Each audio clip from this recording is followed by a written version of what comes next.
One, two, three, four.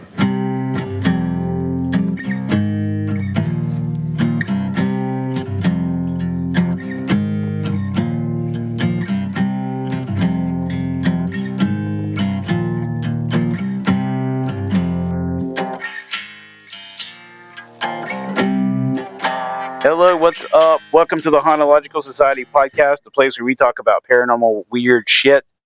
I'm Eric, I'm your host, and with me, as always, Wendy, what's up, Wendy? How's it going? going. We got a good little episode today. We're going to take a trip to France, talk about some lavender fields. We watched the weird documentary about that the other day. Very weird. This guy, so I turned on a YouTube video for Wendy to watch, so she'd be kind of familiar with what we're talking about. And this guy was describing everything, but he was so wordy and mouthy. He was like it's like he was trying to be a dictionary, and it was so annoying. It took forever for the guy to say anything. The video was like 14 minutes long, and it took like 8 minutes before the UFO showed up. I was going to say eight minutes of that was describing the lavender field in the same way, in different words, over and over. Yeah, he kept saying, and God. sometimes he'd use like the same words over and over and just be like, oh my God, shut the fuck up and tell me about the UFO. Like, I just want to know about the UFO. I want to know about the aliens. Like, I don't care about your description of the dude on the lavender field at 7 o'clock in the morning before the guy comes out, and it was crazy. Or that the craft landed resting on its 4 legs, and it showed a craft on 1 leg, or 6 or 7 legs. So like, I mean, it was total contradiction. So it was something. Oh yeah, and like it did. It looked like the craft was going to like flip over on top of the guy, like the way it was drawn, or like the picture. I guess it was like an AI photo or something, but god damn, it looked funny. Check this out. So we have something very exciting. I have a listener email. Okay. And I will not be using this person's real name, but they sent us an email about their haunted place where they work. And so they say, the business I work for is a 3-story home converted into a furniture store. The home was built in the late 1800s by a prominent family in the area. They built a few large homes around here. The Boyces, which is I guess their last name, built the home and lived in it for many years. Mr. Boyce actually had a very public funeral here and died of influenza in the home. They are very close by. We are a small family-owned business. I started a bit over 2 years ago. Most of the staff has been here for years. Every single one of us has had an interaction with whatever is here. I work in an office and I try not to leave. As soon as you walk out of my office, you feel the heaviness of the place. Stairs here, I always feel like someone is directly behind me ready to push. And the very top floor, the heaviness is so bad, I usually have to leave. And it says, oh, I'm sensitive, by the way. I do have some abilities, and I'm just learning what I have. Some of the things we have seen here are lots of apparitions. We believe it's Mr. Boyce. He likes to be upstairs by the fireplace, and we heard what seemed to be a ladder squeaking and being moved, only to find out no one was even in the room. Under the home is a place where they seem to hold church service, pews and such. Clothes get yanked, and they love to mess with our phones and computers. We feel cold spots. I guess I should also include that I had an attachment. Not from my place of business. I honestly do not have any idea how I picked it up. I luckily found someone who told me how to get rid of it, and I had it for a good 3 years until I started watching the Dead Files. Then I understood completely. Apparently, Amy Allen helped her figure out what was up with the attachment. Not her, like. Oh, by watching the show. Watching the show. Okay. Yeah. I started working with crystals, black salt, really diving into spirituality, finding I am pretty intuitive. I'm still new at this, but this is very real and can be very scary. Thanks for all you do, and if you have any other questions, please reach out. Isn't that awesome? It's awesome.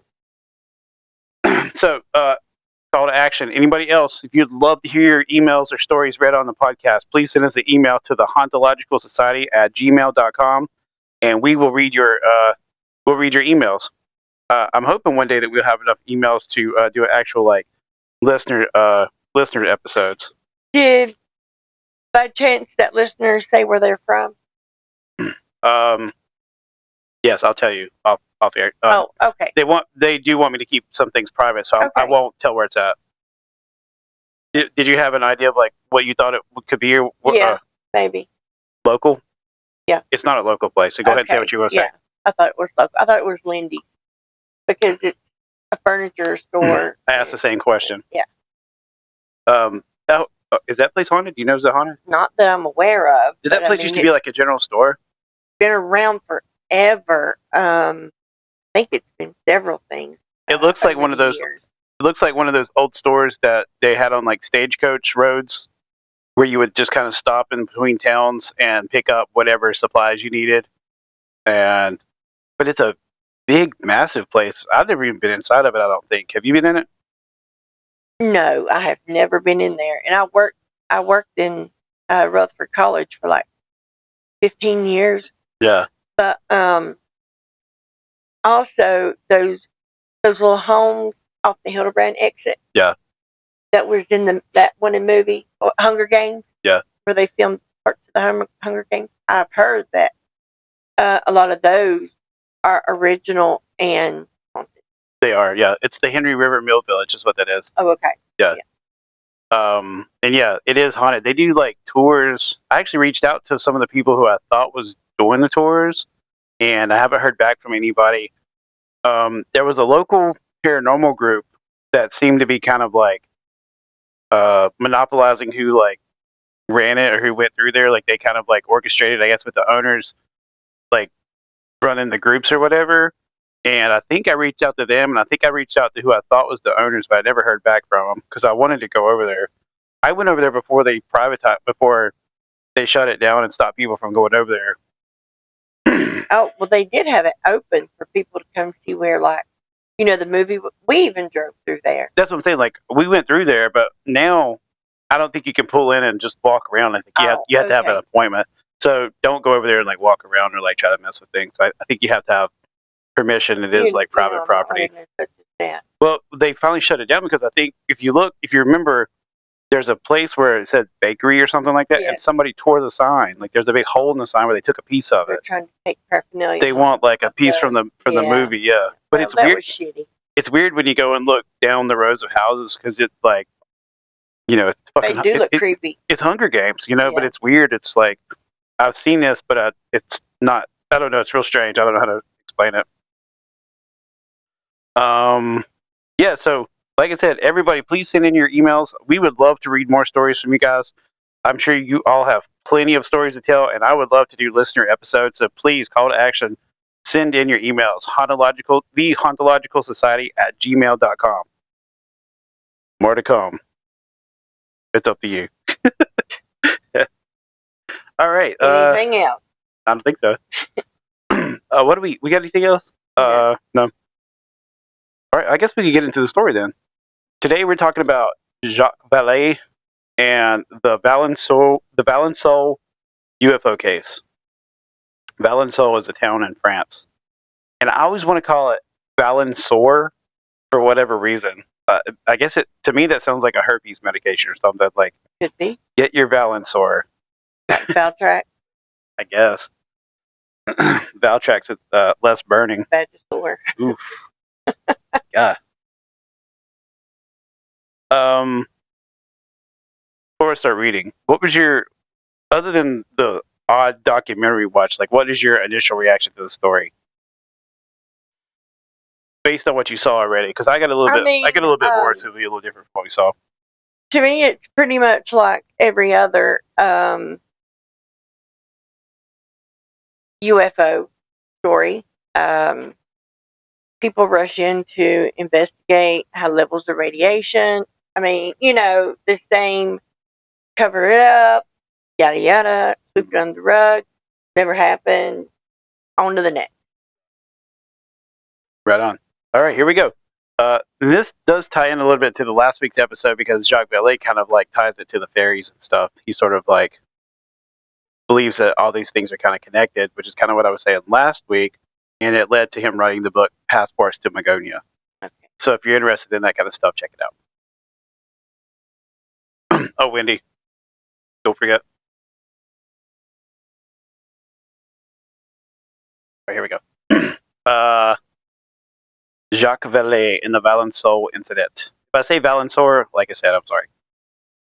Throughout the paranormal world, the word paranormal itself exists as a blanket term that covers so many genres.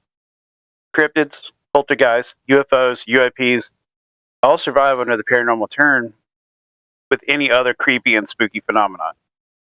Not only do they exist under the base nomenclature, but there is a man who believes that the phenomenon is connected, or even could be the same phenomenon. His name is Jacques Vallée. He is the equivalent of a UFO rock star and one of the most famous investigators, surviving shoulder to shoulder with J. Allen Hynek, John Keel, and John E. Mack. He is the inspiration for the character for Close Encounters of the Third Kind and is known to investigate some of the more fantastical sightings. And so today, we look into the Valençon incident and the case files of Vallée himself. I just want to point out that I have Valençon written on here, and I have to remind myself to not say that. Maybe that's why you keep wanting to say Valençon. I don't know why I kept writing Valençon. Fuck. All right. Maurice Massa was a man of quiet strength, a hardworking farmer, a family man, and a decorated veteran of the French resistance during World War II. Les French Résistance. That's French for French resistance. Yeah, I got that. He lived a simple life in a rural village of Valençon, nestled among the lavender fields of Provence. I saw that look in your face. You love those lavender fields, don't you? Known for his honesty and steady demeanor, Massa was no dreamer or attention seeker. His days were governed by the rhythms of the land, sunrise, soil, and the scent of lavender in bloom. All about the lavender. It sure did mean. He was, by all accounts, the kind of witness investigators dream of: credible, level-headed, and with no motivation to lie. As Maurice Massa made his way into the lavender fields just after sunrise, the quiet hum of rural life was interrupted by a strange, low-frequency sound. Turning his head, he was startled to see a small, domed craft, no more than 5 or 6 feet tall and roughly the size of a compact car, resting on 4 thin legs in the middle of the field. The object appeared metallic, smooth, and with a faint shimmer. Massa first thought it might be a military helicopter or an unusual prototype until he noticed the 2 figures standing beside it. The beings were small and about 3 to 4 feet tall, humanoid in shape, but not human in any familiar way. They had large, bald heads, extremely pale or grayish skin, and wore tight-fitting one-piece suits of a dull green-gray color. Sounds like how I look when I go to the beach. You're full of shit. Their eyes were large and slanted, and their arms were disproportionately long, ending in small hands with what Massa later described as 3 fingers. The 2 fingers appeared to be communicating slightly, silently, or through gestures, seemingly absorbed in examining a patch of ground near the craft. After Massa stepped closer, curious but cautious, one of the beings turned toward him and raised a small, rod-like device. Without a sound, a beam or force emitted from it and struck him, and Massa was immediately immobilized. He remained fully conscious, able to see and hear, but he was completely paralyzed, frozen in place as if held by some unseen pressure. He later described the feeling as being rooted to the ground. Despite the inability to move, Massa did not feel directly threatened, just helpless and stunned. The 2 beings calmly returned to their craft, entering through a sliding or retractable panel. Moments later, the craft lifted silently into the air, rose vertically to a modest height, and then shot off at incredible speed, vanishing from view in seconds. The entire encounter lasted only a couple of minutes, yet it would leave lasting physical and psychological imprints. I wonder why they paralyzed them. I guess they felt threatened and they just wanted to take off. Well, they said they were communicating through finger, maybe sign language or whatever to them. Maybe they could read his mind and could tell he was panicked. Oh yeah, sure. Slightly, or he was probably like, "What the fuck is this?" As the paralysis wore off and Massa regained control of his body, he noticed a series of impressions in the soil. 4 clear indentations forming a rectangular pattern, likely from the craft's landing gear. He would later observe that the surrounding lavender plants began to wither in a circular area around the site, and the soil itself seemed oddly altered. For weeks afterward, Massa suffered from unusual fatigue, sleeping up to 12 hours a day, and he spoke very little about the incident. Sharing only with close family and investigators, sharing only with the close family and investigators he trusted. The encounter had shaken him up deeply, not just a physical event, but something that defied all logic and left him questioning the nature of reality itself. When the word of Valençol encounter reached French authorities and UFO researchers, the case quickly drew attention of Jacques Vallée, who was already developing his groundbreaking theories on the deeper dimensions of UFO phenomena. Vallée traveled to Valençol not long after the event, conducting his own on-site investigation alongside other researchers. He personally interviewed Maurice Massa and found him to be a man of integrity, humility, and restraint. Not someone seeking fame or attention, but rather someone struggling to make sense of an experience that had upended his understanding of the world.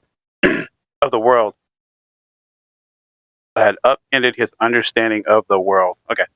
Vallée was especially struck by Massa's emotional state. Though calm and cooperative, Massa spoke of the incident with a kind of quiet reverence, like a man who had witnessed something profound, maybe even sacred. He admitted that the experience had changed him and he felt mentally elevated, according to Vallée, as though something in the encounter had left a psychic or spiritual residue. At the same time, Massa had grown more introverted and more contemplative. He avoided the media and eventually refused to speak about the event publicly altogether. I wonder if he was feeling like, if he became like this because whatever they shot him with just like remained in his body like residue. That and radiation. Yeah, very much so. Beyond the psychological effect, Vallée was deeply interested in the physical traces left behind. He examined the landing site where the soil had been compressed into 4 indentations, each spaced precisely as if by mechanical landing legs. The ground within the circular area of the craft's contact zone was reported to be unnaturally resistant to water absorption, and the lavender plants failed to regrow properly for over a decade.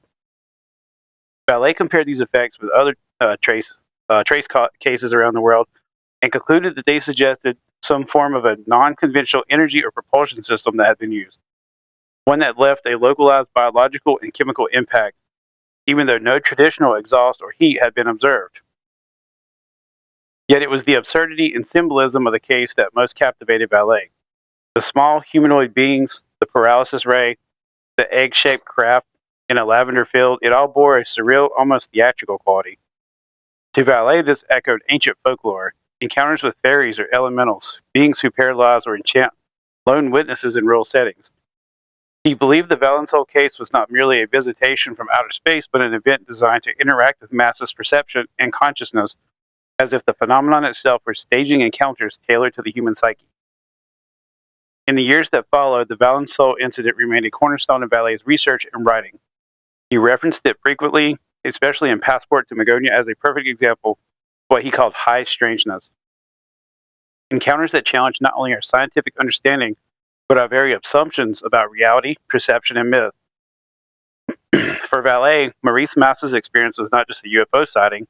It was a brush with a phenomenon that operates on a multidimensional level, one that uses symbol, absurdity, and emotional resonance to leave a lasting impression on those it chooses to engage. Jacques Vallée was struck by how closely Maurice Massa's encounter in the lavender fields of Valençol mirrored the age-old tales of European folklore. Though it was reported in language of modern UFO sightings, complete with a landed craft and small humanoid beings, Vallée believed that the encounter carried unmistakable echoes of much older traditions, those of the Fae, gnomes, and otherworldly entities long embedded in mythologies of rural Europe.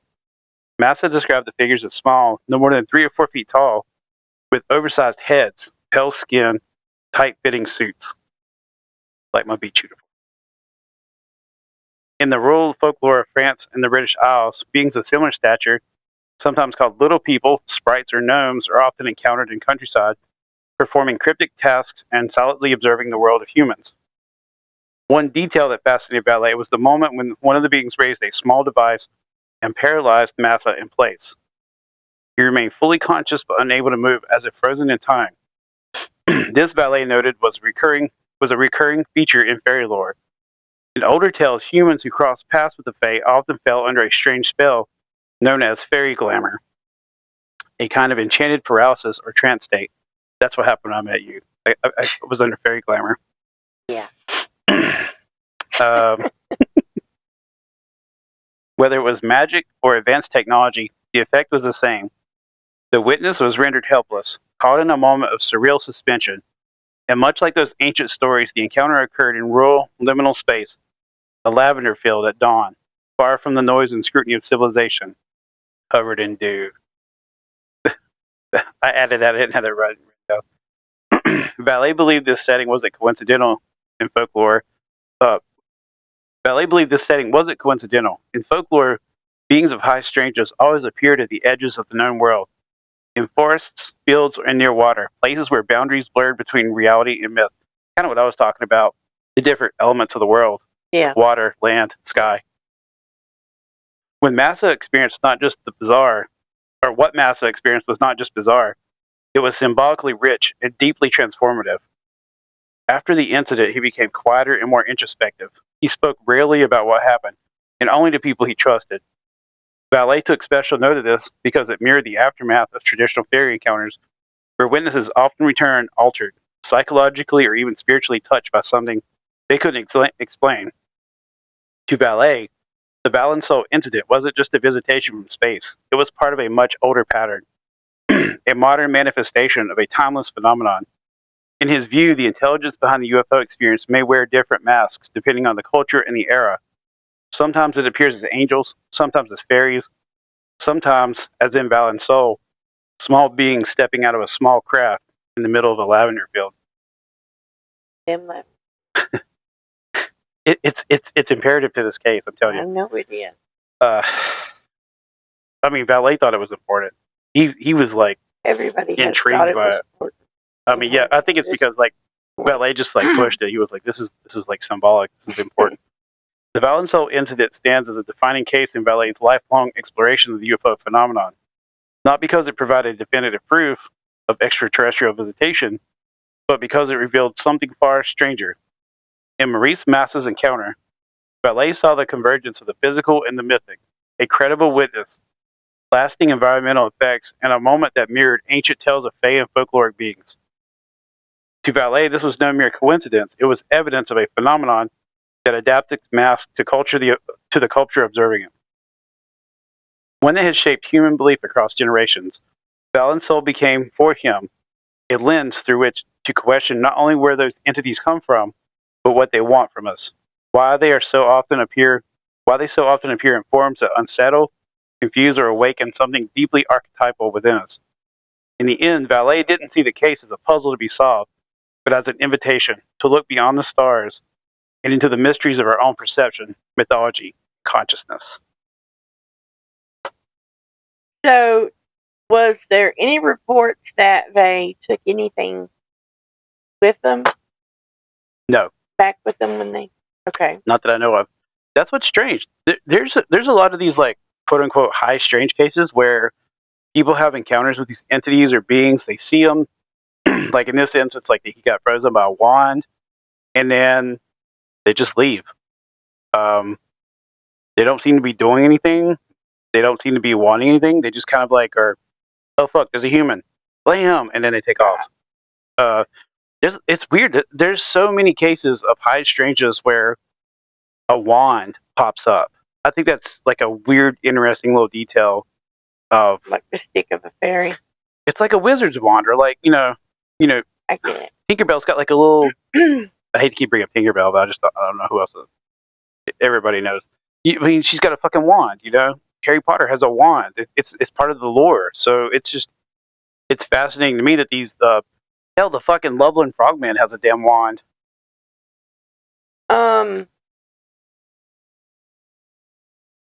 He wasn't probed. Nope. That he can remember. He was not. Okay. There was no evidence that nothing was taken. Nope. I wonder if they were checking to see, because he did, I guess, however, harvest lavender. Yep. if it was a substance that maybe they could use. Maybe they're attracted by the smell. Wouldn't be. Yeah. I mean, those pictures, those lavender fields that they showed on the video we watched was real. Like, damn, that's crazy. The whole countryside is just purple. And so the French army came, investigated, saw high levels of radiation, and then told him what? It didn't happen? Pretty much. But on top of that, he just kind of stopped talking to people. He like became an introvert. Wouldn't He like you? he slicked away. Because people's probably talking behind his back like he's crazy. Yeah, but what about this? What if like the entities or the beings weren't looking to take something from the Earth? Maybe they were looking to change his perception of how the universe is, because they said he was altered after he was shot by the ray. So maybe they were trying to like change the way he thought about things. So maybe like piece by piece change the perception of reality in human nature. Gotcha. Makes sense, I guess. You know, so many of these stories, they show up and they bring like omens or tales of like impending doom or, you know, potential fall of our civilization if we don't change or things like that, you know, and then people come away from those like experiences like totally different and change and have a whole new perspective on life and the universe and spirituality and how the world works, and what they thought was this way is actually not even close to how it really is. What if his experience was something like that? Like he was shot by the ray to alter his perception, to change, to see things in a different light.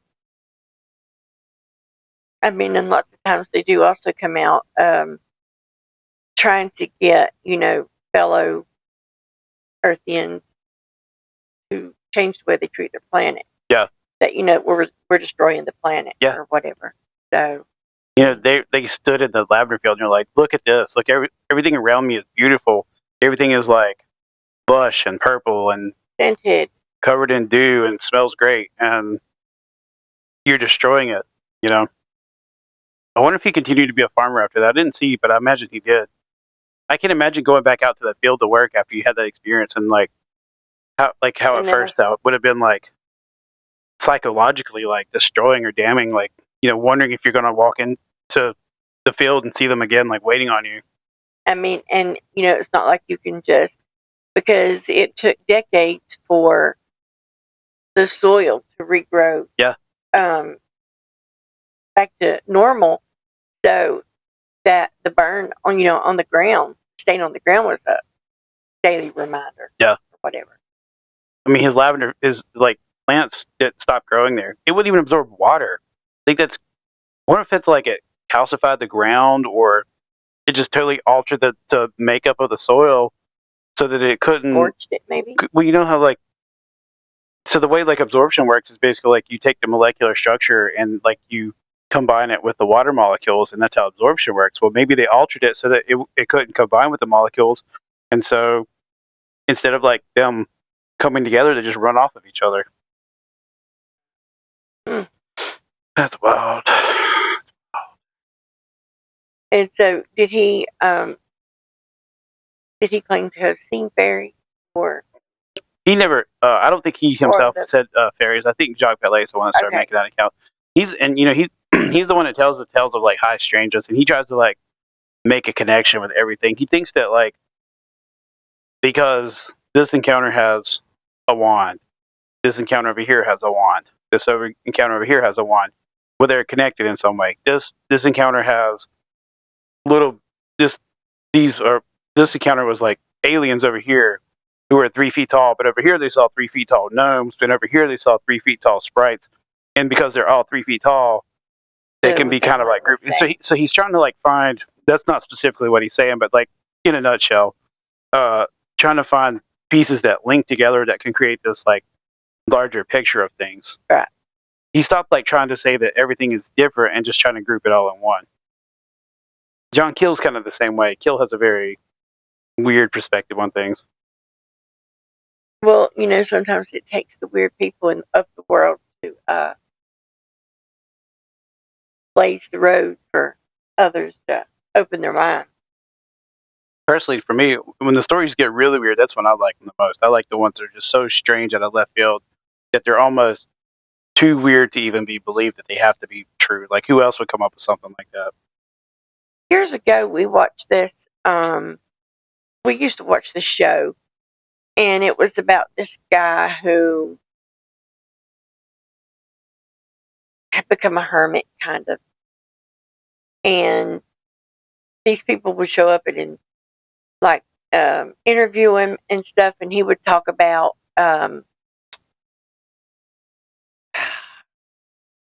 UFOs. Okay. You remember that? He was a hermit? Not really a hermit, more like a junk collector, maybe. Uh-huh. And he would make these contraptions, and I'll have to Was think it a about scripted show or like a real show? No, it wasn't a scripted show. It was like a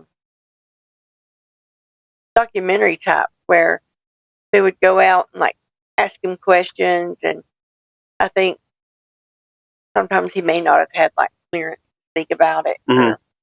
I Was don't know. I'll try to remember what it was. How long ago was it? It's been a while. It's interesting. Trying to remember like what UFO shows we would have watched. Yeah.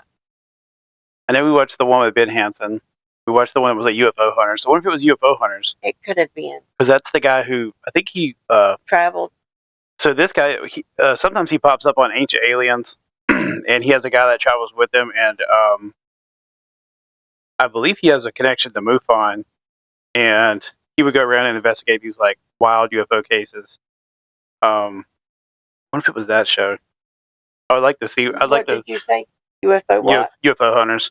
Do you remember like what the point of like the meeting that guy that was though? Like what Pointing out truth. pointing out truth? Yeah. Oh, so he To like collect his stories or whatever. okay. What proof he had. So this guy was like an experiencer, and they would go and like say, "Hey, tell us like about this or Yes. what about this." Oh, speaking of which, did you see that Area 51's on fire? No. Yeah. Apparently it got struck by lightning, and there's been like a huge fire in Area 51. What the hell's burning? The cactus? I mean, I guess the hangars that are above ground. I imagine most of Area 51 is underground, but you know there is some stuff that's above ground. Let me look this up here. I can't believe I didn't talk about it to start off. I just forgot about it till now. I mean, how we're talking about fucking UFOs and stuff. Let's see, burning, Area 51. Yeah, so wildfire named the Gothic Fire is burning near Area 51. The fire, which started on July 4th, is spread across Nevada test and training range, scorching tens of thousands of acres. While officials attribute the fire to a lightning strike, some online have speculated that it could be related to UFO activity or evidence destruction. News outlets report that the fire is not directly threatening the base itself, but is burning in the surrounding desert. Interesting. What if they use like some sort of like experimental weapon or craft that created the fire?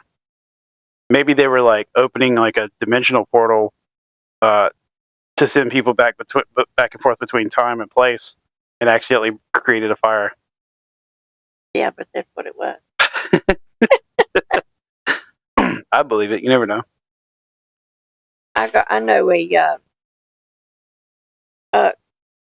older gentleman with combed over hair and lots of self tanner. I'd like to push through one. Yeah, I think we could. I think there's a lot of us who could push him through a portal. We will have none of that speak though. Only good things on here. Damn, what was I gonna say? I don't know. Well, guess that's it. That's our story for today. Jacques Vallée and the Valençol incident. And his lavender field. And the lavender fields covered in dew. Dew. That's weird to say. Covered in dew. That's a weird word, by the way. Dew. What you think? Yeah. Say it with me, Wendy. Are you saying do as in D-O or D-E-W? D-E-W. Say it with me. Dew. Lavender dew. Lavender dew. It's French, so you gotta say it like this. Dew. Like dew. Lavender dew. Lavender dew. I can't speak French. Terrible. Thank you for sending us that email, dear listener. We appreciate it. We hope that everybody else will take note from your actions and send some more emails for us, because we will definitely read them on the podcast. the Hauntological Society at gmail.com. We are on Facebook. Join us. We have one group now. I know you love hearing that, Wendy. I finally deleted it. The Hauntological Society I podcast. knew there had to be a way to get rid of it if you created it, because there's always a way to delete it. I'll be honest with you. It was a bastard, but it happened. It was not fun. We're also on Instagram now. Join us on Instagram, the Hauntological Society podcast. And speaking of which, we will be doing live events soon. Probably going to do one today. I know you won't hear this till after it's done, but go join our Instagram so you can join up in our live events. You can chat, and you'll get stories that you won't hear on the podcast. You'll only hear them live. So come join up with us. We got a t-shirt shop, merch. Go check it out. We have the link on our pages, both the Instagram and Facebook page. I think, is there anything else? Anything else? No, I think that's it. Well, I guess for that. Any final thoughts, Wendy? No. All right. We look forward to seeing you guys next week. Thanks for listening. Come check us out. I'm Wendy. I'm Eric. We're out. Fuck.